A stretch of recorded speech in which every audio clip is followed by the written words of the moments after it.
Hello all, welcome back to Yashaswini Vamshika cooking and tips channel. First tip వచ్చేసేసి పిల్లలకు కానివ్వండి, పెద్దలకు కానివ్వండి, కొన్నిసార్లు స్కిన్ వర్షాకాలంలో కానీ చలికాలంలో ఇలా డ్రై అయిపోతూ ఉంటుంది. సేమ్ మన హెయిర్ కూడా అలాగే డ్రై అయిపోయి మనకి స్కాల్ఫ్ అనేది కూడా డ్రై అయిపోయి చుండ్రు ఎక్కువైపోతూ ఉంటుంది కదండి. అలాంటప్పుడు కొంతమంది ఏం చేస్తూ ఉంటారు, కెమికల్స్ బయట నుంచి షాంపూస్ తీసుకొచ్చుకొని చాలా వాడుతూ ఉంటాం. అలా వాడినా కొంచెం కూడా రిజల్ట్ అనేది ఉండదు కానీ విసుగు వచ్చేస్తూ ఉంటుంది.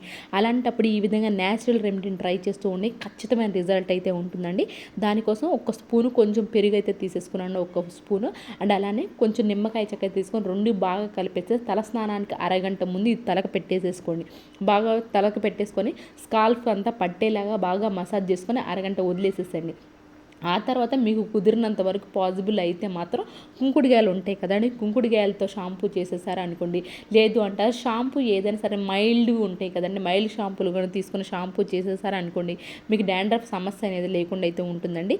ఎందుకంటే కొంతమంది బయట మనం ఎన్నో షాంపూలు కాస్ట్లీ పెట్టి తీసుకొచ్చుకుంటూ ఉంటాం కదా, అలాంటి ఏం వాడకుండా న్యాచురల్గా ఇది ట్రై చేస్తూ ఉండి 1 మంత్ పాటు వీక్లీ వన్స్ అయినా మీకు ఖచ్చితమైన రిజల్ట్ అయితే ఖచ్చితంగా అయితే ఉంటుంది. నెక్స్ట్ టిప్ వచ్చేసి కొన్ని పిల్లల ప్యాంట్స్ ఉంటే కొత్తవి కనుక తీసుకొచ్చుకున్నామని ఏదో ఒకటి పట్టేసుకొని ఈ విధంగా హోల్ కనుక పడింది అనుకోండి, బయటికి వేసుకెళ్ళాలంటే చాలా ఇబ్బందిగా ఉంటుంది. లేదా ఇంట్లో వేసుకొని అలాంటి కూడా ఈ హోల్ ఎందుకు కనిపిస్తూ ఉంటే కొంచెం ఇబ్బందిగా ఉంటుంది కదా. బయటికి వేసుకొని వెళ్ళడానికి కుదరదులే కానివ్వండి, ఇంట్లో మనకి కొంచెం కాస్ట్ ఎక్కువ తీసుకున్నాం, కొత్తది తీసుకున్నాం, అప్పుడే చిరిగింది అనుకున్నప్పుడు ఈ విధంగా స్టిచ్ కొన్నిటికి ఏంటంటే మనం కుట్టడానికి కూడా కుదరదు. అలాంటప్పుడు ఈ విధంగా 2 సైడ్స్ డబల్ టైప్ ఫ్లాష్ వేసి ఇంట్లో వేసుకోవడానికి అయితే కంఫర్ట్గా ఉంటుందండి. బట్ బయటికి వేసుకొని వెళ్ళడానికి కొంచెం ఇబ్బందిగా ఉంటుంది. కానీ చిన్నపిల్లలకి ఎప్పుడైనా సరే కానివ్వండి, పెద్దవాళ్ళకి కాకుండా చిన్నపిల్లలకి ఎప్పుడైనా ప్యాంట్స్ కొన్నప్పుడు ఈ విధంగా చిరిగింది, కొత్తది, కొంచెం కాస్ట్ ఎక్కువగా ఉన్నది అనుకున్నప్పుడు ఈ విధంగా ప్లాస్టర్ వేసేసి అడ్జస్ట్ చేసుకోవచ్చు. అండ్ నెక్స్ట్ టిప్ వచ్చేసి బొద్దింకలతో ఇబ్బంది పడుతూ ఉన్నారా, ఎన్నో వాడారా, అయితే మాత్రం ఈ సింపుల్ ట్రిక్ని అయితే ట్రై చేయండి, మీకు ఖచ్చితమైన రిజల్ట్ అయితే ఉంటుందండి. ముఖ్యంగా కిచెన్లో ర్యాక్స్లో ఉన్నప్పుడు మరీ చిరాగ్గా అనిపిస్తూ ఉంటుంది కదా, అలాంటప్పుడు ఈ విధంగా అయితే ట్రై చేయండి. నాఫ్థలిన్ బాల్స్ ఉంటాయండి, నాఫ్థలిన్ బాల్స్ని పౌడర్లా కూడా చేసుకోవచ్చు, లేదంటే ఈ విధంగా డైరెక్ట్గా కూడా పెట్టేసుకోవచ్చు. దానిలో కారం ఉంటుంది కదా, కారం వేసేసి పైన క్యాప్కి ఖచ్చితంగా హోల్స్ అయితే ఉండాలండి. ఈ విధంగా నాకు స్పెషల్గా పెట్టే అవసరం లేకుండా ఈ విధంగా క్యాప్స్కి హోల్స్ అయితే ఉన్నాయి. మీరు కనుక ప్లాస్టిక్ బాక్స్ తీసుకుంటే పైన క్యాప్స్ ఖచ్చితంగా హోల్స్ అయితే పెట్టేసేయండి. ఈ విధంగా పెట్టేసిన దాన్ని ర్యాక్స్లో కనుక పెట్టేసుకున్నామే అనుకోండి, మీరు 10 డేస్కి ఒకసారి ఈ విధంగా కారం కనుక చేంజ్ చేస్తున్నారో బొద్దింకలు మనకి రిపీటెడ్గా రాకుండా ఉంటాయండి, ర్యాక్స్లో చేరకుండా అయితే ఉంటాయి. ఐ హోప్ ఈ టిప్ అయితే నచ్చిందని అనుకుంటున్నాను. నచ్చితే కనుక ప్లీజ్ ఒక లైక్ చేసి నా ఛానల్ సపోర్ట్ చేయండి. అండ్ నెక్స్ట్ టిప్ వచ్చేసి పిల్లల సాక్స్లు స్కూల్కి వెళ్ళే, ముఖ్యంగా లేదంటే హస్బెండ్ ఆఫీస్కి వెళ్ళే సాక్స్లు కనుక ఒక పేరు కనుక ఉంది అనుకోండి, ఒక సాక్స్ ఒక దగ్గర ఉంటుంది, వాషింగ్ మిషన్లో వేసినప్పుడు ఇంకో సాక్స్ ఇంకో దగ్గర ఉంటుంది. అలా కాకుండా మనం బట్టలు ఫోల్డ్ చేసేటప్పుడు ఈ విధంగా ఒక పేరు ఏదైతే ఉంటుందో రెండింటి కలిపి ఈజీగా మనం పక్కన పెట్టేస్తామనుకోండి, స్కూల్కి వెళ్ళేటప్పుడు ఆఫీస్కి వెళ్ళేటప్పుడు ఇబ్బంది లేకుండా రెండు ఒకే దగ్గర అయితే ఉంటుంది. అదే సపరేట్ పెడితే వేరుగా ఉంటుంది, మన టైం కూడా వేస్ట్ అవుతుంది.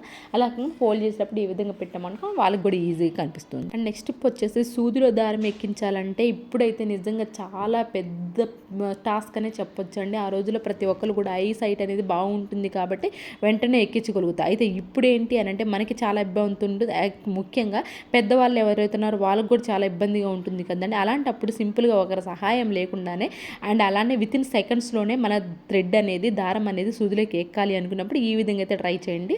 నెయిల్ పాలిష్ ఉంటుంది కదండి, నెయిల్ పాలిష్ ఏదైతే మనం దారానికి పెట్టాలనుకున్నా ఆ దారానికి ఈ విధంగా కొంచెం ఎడ్జ్ ఏదైతే ఉందో ఎడ్జ్కి పెట్టేసేసి కనుక పెట్టేసామని కొంచెం గట్టిగా అవుతుంది కదండి, మొదలు ఏదైతే ఉంటుందో అది కొంచెం గట్టిగా అవుతుంది కాబట్టి సూదిలోకి ఈజీగా, ఎంత సన్నటి సూది అయినా సరే ఈజీగా పడుతుంది. At the same time soap ఉంటుంది కదా అండి, ఏ సోప్ అయినా కానివ్వండి ఆ సోప్ని కూడా పెట్టేసామనుకోండి, దారం దగ్గర ఎడ్జ్ ఏదైతే ఉందో ఆ మొదలు ఏదైతే ఉందో సూదిలో పెట్టాలనుకుందో ఆ దారం కనుక పెట్టేసి అక్కడ కనుక మనం సోప్ ఇద్దామనుకోండి కొంచెం స్ట్రాంగ్గా ఉంటుంది కాబట్టి మనకి సూదిలో దారం ఎక్కించుకున్నా ఈజీగా అయితే పడుతుంది. అండ్ నెక్స్ట్ టిప్ వచ్చేసి ఇప్పుడు చీపుర్లు ఏంటి అంటే కొన్న వెంటనే పాడైపోతూ ఉంటున్నాయి కదండి. మనం అంతకు ఒక రోజుల్లో ఏంటంటే 3 మంత్స్ 4 మంత్స్ ఒకసారి 6 మంత్స్ కూడా వచ్చాయి, కానీ ఇప్పుడు 1 మంత్కే పాడైపోతూ ఉంటున్నాయి కదా. అలా మనకి చీపుర్లు అనేవి పాడవడానికి ముఖ్య కారణం ఏంటి అని అంటే ఎడ్జ్ ఏదైతే ఉంటుందో అక్కడ వాళ్ళు ఏం చేస్తారు అని అంటే కొంచెం కూడా ఏమి లేకుండా మనకి సపోర్ట్ అనేది లేకపోవడం వల్ల ఊరికే పొలాల చీపుర్లు లోపల నుంచి ఊరికే ఊడిపోతూ ఉంటాయి కదండి. అలా మనకి ఎక్కడైతే మనకి ఊడిపోతూ ఉంటే ఆ ప్లేస్లో ఈ విధంగా బెలూన్ ఉంటుంది కదండి, బెలూన్ ఎడ్జ్లు కానీ లేదంటే యూజ్ రబ్బర్ బ్యాండ్స్ ఉంటాయి కదండి, యూజ్ కొంచెం స్ట్రాంగ్గా ఎక్కువ ఉన్నాయి, ఎక్కడైతే మనకి పుల్లలు ఊరికే ఊడిపోతున్నాయి ఆ ప్లేస్లో కనుక ఈ విధంగా పెట్టేసి ఉంచేసాము అనుకోండి, మనకి ఎన్ని డేస్ అయినా సరే కానివ్వండి అక్కడ స్ట్రాంగ్గా పట్టి ఉంటుంది కాబట్టి మనకి పుల్లలు ఊడిపోవడం జరగదు, మన చీపురు కూడా చాలా రోజులు అయితే వస్తుంది. ఈ విధంగా అయితే ట్రై చేయండి, మనకి ఖచ్చితంగా చీపురు పాడవకుండా ఉంటుంది, త్వరగా కూడా అరిగిపోకుండా కూడా ఉంటుంది.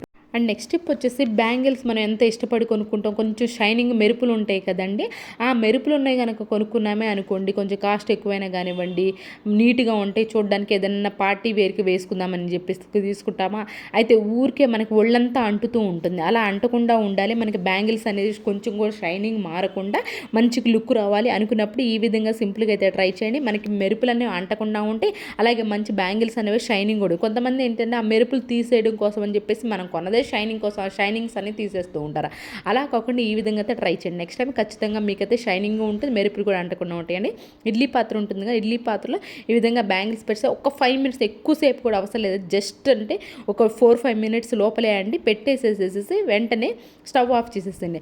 ఆ మెరుపులు ఏదైతే ఉంటాయో ఆ మెరుపులు అలాగే ఉండిపోతే, అలాగే కొంచెం ఎక్కడైనా మధ్యలో పగిలినా కానివ్వండి ఈ వేడికి అంటుకుపోతూ ఉంటుంది, కాబట్టి మనకి ఇబ్బంది లేకుండా ఉంటుంది, షైనింగ్ పోకుండా ఉంటుంది, అలాగే మెరుపులు కూడా అంటకుండా ఉంటాయి. ఎప్పుడైనా మెరుపులు అంటుతున్నప్పుడు ఈ విధంగా ట్రై చేయడం మాకు ఖచ్చితంగా ఎలాంటి రిజల్ట్ అయితే సూపర్గా అయితే ఉంటుంది, ఎలాంటి కొంచెం కూడా అంటకుండా అయితే ఉంటుంది. ఇవేనండి ఈరోజు టిప్స్ ట్రిక్స్. యూస్ఫుల్గా అనిపించి ఉంటే మాత్రం టిప్స్ అన్ని ఒకసారి ట్రై చేయండి. ఏది మీకు బాగా నచ్చింది అనేది కామెంట్ బాక్స్లో కామెంట్ చేయండి, లైక్ చేయండి, షేర్ చేయండి, సబ్స్క్రైబ్ చేసుకోవడం మాత్రం అస్సలు మర్చిపోకండి. Thank you so much for ever watching.